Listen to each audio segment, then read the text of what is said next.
Excuse me. Alright, fellow hunters, time to take a look at the final episode of the day, which is The Real Ghostbusters. After receiving an SOS text message, Sam and Dean were driven all night to reach the Pineview Hotel. As they rush in, Dean notices several black 67 Impalas parked in the lot, but they continue on. Sam and Dean approach Chuck as he paces in front of the building and ask him what's wrong. Chuck is confused why Sam and Dean are even there. Sam just reminded him that he got a text from him telling him to come because of a life or death situation. Chuck swears he didn't send one, and then realizes that it was in fact Becky who had texted the boys. Becky suddenly appears, gleeful that Sam made it, and frankly tells Chuck she borrowed his phone from his pants. Someone calls for Chuck and tells him it's showtime. Sam and Dean follow and bears Chuck inside, only to find that this is a supernatural convention.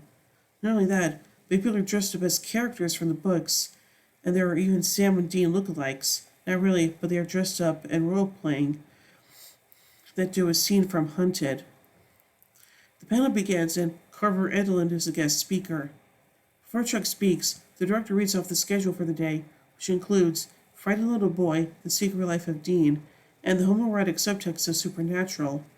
Sam and Dean are in disbelief. Chuck then comes onto the stage and, after nervously downing a bottle of water, asks for questions. The vice president asks where Chuck got the idea for Sam and Dean. It just came to me, is his answer. Next calls on the Hook Man, who asks why Sam and Dean don't keep their weapons on a bungee cord to prevent them from being knocked away in a fight. Before Chuck can answer the question, the same cosplayer asks a follow-up. Why doesn't Sam realize that Ruby is evil, and it is obvious that she is manipulating him to get some kind of moral lapse? Vicky gets angry at this and tells him if he doesn't like it, then don't read the books. Chuck stops any more arguments and asks for another question. The next question is, what happens next? Chuck then announces plans to begin publishing again, thanks to a wealthy Scandinavian investor. This is about the standing ovation from the crowd and angry faces from Sam and Dean. After the question panel, Sam and Dean approach Chuck about the reboot in publishing. They ask him to stop. Chuck replies that he needs to make a living and that supernatural books are all he has. They're about to continue when they hear a scream. Sam and Dean rush upstairs, though Chuck attempts to delay them. Once there, they find it was actually the start of the case that's been scheduled. A game for fans to participate in is Sam and Dean, with the case directive written in a message from Dad's journal. The winning team gets a $50 gift card to Sizzler. The brothers announce at the same time that they need a drink. The scene moves to one of the pairs investigating the fake haunting, the fake Sam heading off into an empty study with a fake EMF reader. He encounters an actress pretending to be the ghost of Letitia Gore. He shoots her with a toy run and is annoyed when she doesn't actually vanish. He wonders where faces a young boy who tells him that Miss Gore won't let him have any fun. This time he freaks out when the boy actually does vanish. When he runs but stops to catch his breath, he slipped and flung upside down around the room while hearing a woman's voice yell, "Naughty!" Finally, a ghost of a woman rushes towards him and he hits the ground hard and runs downstairs. Now thoroughly spooked, he wants to leave and tells his partner to leave too. Sam and Dean overhear this and begin their own investigation. They bribe the hotel manager for information and tells him that the fake haunting is actually true. The convention organizers had chosen the 100th anniversary of the day Letitia Gore butchered 4 children in the attic and then killed herself. Sam and Dean then head to the attic, unaware that 2 cosplayers, Barnes and Damien, overheard the conversation and decided to do the same. The cosplayers encounters a young boy's ghost, who they believe is an actor, and it points them to a picture on the wall. The ghost asks them to help. Miss Gore won't let them have any fun. They take down the picture and discover that the back of it is stained with dried blood handprints, and a map is concealed within the frame. Meanwhile, Sam and Dean are searching the attic and encounter the ghost of a little boy cowering in the corner and shielding his head. Spirit says, "My mommy loves me this much," and exposes his head to reveal that he's been scalped. Then he disappears. Later in the lobby, Sam speaks to the phone with someone at the county's historical society, while Becky aims seductive kissy faces at him from across the room, as dejected Chuck looks on. Sam looks like Letitia Gore's son was among her young victims, and according to police at the time, he was scalped. Dean declared that he was going to deep fry this bitch extra crispy and discuss locating her remains. Just then we hear Barnes and Damien talking and looking over the map they found. The cosplayers are annoyed that Sam and Dean tried to take their map, But after talking over, the two parties agree to work together as long as the cosplayers get to be Sam and Dean and get to keep the sister gift certificate if they win. Sam, Dean, Rufus, and Bobby head to the graveyard. The cosplayers begin to roleplay a scene from Asylum, and Dean starts to fume. You might know why they would choose to be these characters. The cosplayers replay this because they are fans, just like them. Dean replies he's not a fan, and thinks the entire story is a bunch of crap that would send most people howling to a nut house.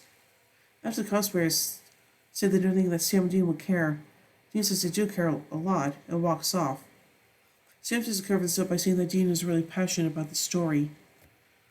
As the group enters the graveyard, the cosplayers are looking for bones, while Sam and Dean locate Letitia's gravestone and prepare to salt and burn. The cosplayers look on in shock as Sam and Dean dig up the grave. Letitia's ghost attacks and sends Sam flying. While Dean hurries to burn the bones, the ghost goes after the cosplayers, clapping onto their chests and screaming, "Naughty!" repeatedly. Dean finally succeeds in lighting the bones and the ghost dissipates, leaving the cosplayers in shock.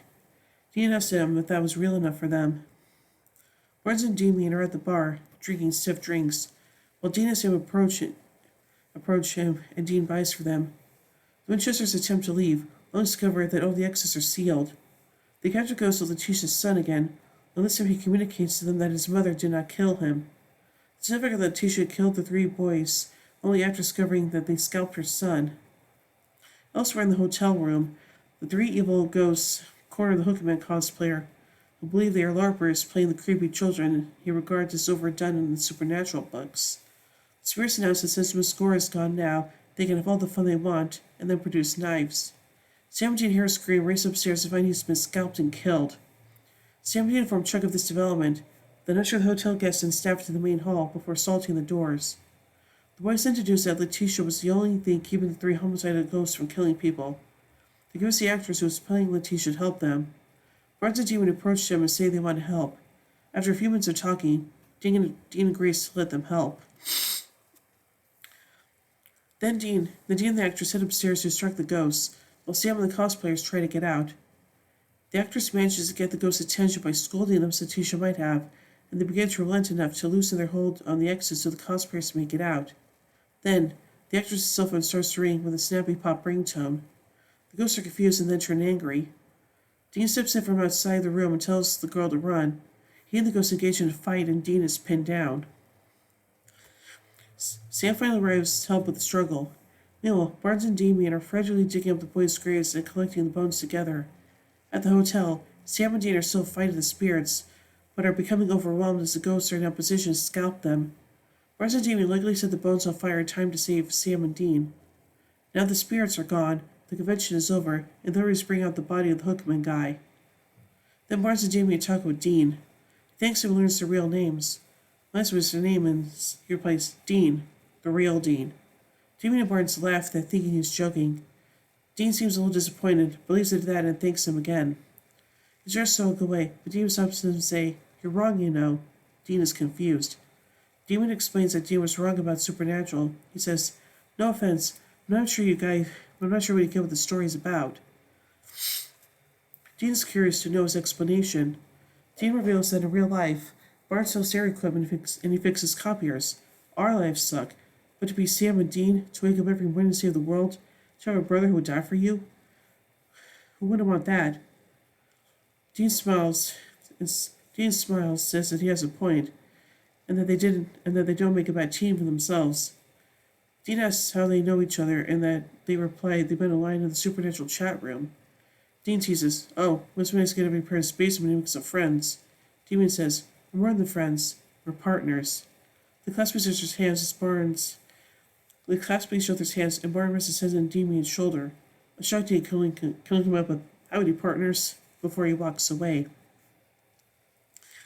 Becky breaks up with Sam, earnestly telling him, We had undeniable chemistry. But like a monkey on the sun, it was too hot to live." Sam pretends he's trying to put on a brave face and accept that she's moved on with Chuck. Chuck sits next to Becky, witnessing this break with barely contained joy. Before Sam leaves, he jokingly tells Chuck it's okay with him and Dean if he starts publishing again. Chuck takes the bait. "Wow, really?" Sam says, "No, not really. And they have guns and we'll find them if there are any more books." Chuck understands, and there will be no more books. Sam starts to walk away, but Becky stops him only to tell him one more thing. Hey, on chapter 33, time is on my side. You know the British girl Bella? She stole the coal from you, and she gave it to Lilith, remember? Sam nods and Becky continues, well, you know she lied, right? She never really gave it to Lilith. Sam is confused and replies with, wait, what? Becky says, didn't you read the book? There was one scene where Bella gives the coal to a demon named Crowley, Lilith's right-hand man. I think her lover, too. Sam chides Chuck for not telling them about this before. Chuck admits he's not as big a fan as Becky as I didn't remember it. Sam tells Becky to tell him everything, and Becky gets excited. Dean is by his car, smiling. Sam comes up behind him and asks if he's okay. Dean says, hey, you know, I think I'm good, still smiling. Sam stands across from him on the other side of the car and says, well, you're not going to believe it, but I think I got a lead on the Colt. Dean's confused. Sam continues, long story, I'll tell you on the way. Dean says, well, what are we waiting for? And they get in the car and drive away. Eee. So let's take a look at some continuity from this episode. God had previously appeared as an alternate reality version in the end. God had previously appeared in Sympathy for the Devil. Becky Rosen previously appeared in Sympathy for the Devil. John Winchester was mentioned. He previously appeared in The Beginning. Ruby was mentioned. She previously appeared in Lucifer Rising. Bella Talbot was mentioned. She previously appeared in Time Is On My Side. Crowley was mentioned. He was previously mentioned in Time Is On My Side. And now finally, let's take a look at some trivia surrounding this episode. CW's official summary for this episode has a question mark blocker in place of hyphen, as well as having an error with actor Rob Benedict being replaced by Chuck Benedict, an amalgamation of his and his character Chuck Shirley's names. Representing the cartoon series of the same name based on the 1984 movie Ghostbusters. The only death in this episode is a German fan dressed as Hookman who complains about the books. This marks the second time in as many consecutive episodes that a character previously unknown to the Winchesters mentions Sam's relationship with Ruby, the first being the Japanese game show host in Changing Channels. Chuck talks about falling in love and losing his virginity at 16, only for the girl to go and tell everyone it didn't count, possibly alluding to his reveal as God in later seasons and the story of the Virgin Mary. Chuck says when he looks at it, it's not really jumping the shark if you don't come back down, a reference to the Jump the Shark episode. When the owner of the hotel introduces Chuck to the audience, he pauses a little bit after he says creator before he said and writer, while I'd hint that he is the creator of the universe. So I think this episode is kind of interesting, and I think it's also a nice way of seeing. I also think it's a fun little way of fun little nod at supernatural conventions and stuff like that. So yeah.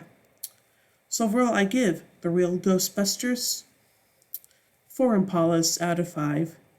Anyway, tune in tomorrow as we to the next episode, Abandon All Hope. So, until then, carry on, my wayward sons and daughters.